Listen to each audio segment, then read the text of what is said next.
বাংলাদেশের বেশ কিছু জেলায় রাসেলস ভাইপার সাপ নিয়ে আতঙ্ক ছড়িয়ে পড়েছে। ফেসবুকে বিষয়টি নিয়ে নানাভাবে উদ্বেগ প্রকাশ করেছে। অনেকে প্রচার করছেন যে সাপটি কামড় দিলে দ্রুত মানুষের মৃত্যু হয়। পরিস্থিতি এমন এক পর্যায়ে পৌঁছেছে যে রাসেলস ভাইপার সাপ মেরে ফেলার প্রচারণাও চালানো হচ্ছে ফেসবুকে।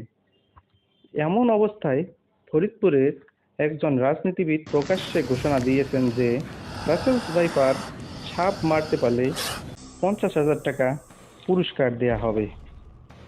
অনেকে বলেছেন রাসেলস ভাইপার খুব দ্রুত বংশবিস্তার করে, ফলে সহসা বাংলাদেশের গ্রামাঞ্চলে এই সাপের আধিক্য একটি বিষাক্ত সাপ মানুষের জন্য হুমকি চন্দ্রকোনা তৈরি করে। বা রাসেলস প্রশ্ন ভাইপার হচ্ছে যে রাসেলস ভাইপার নিয়ে যে মাত্রায় উদ্বেগ প্রকাশ করা হচ্ছে সম্প্রতি তা সাপের কতটা কামড়ে এক দেশে যৌক্তিক। মারা গেছেন সাপ অন্তত গবেষক 10 ও জন। বিশেষজ্ঞরা বলেছেন এ প্রজাতির সাপ কামড়ালেও তার চিকিৎসা আছে এবং সময় মতো হাসপাতালে নিতে পারলে মৃত্যু ঝুঁকি কমে আসে।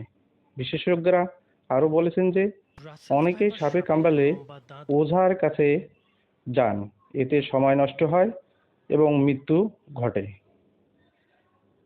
তাই সাপে কামড়ালে দ্রুত হাসপাতালে গিয়ে অ্যান্টিভেনম গ্রহণ করুন।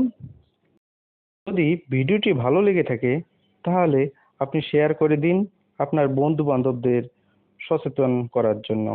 ধন্যবাদ সকলকে।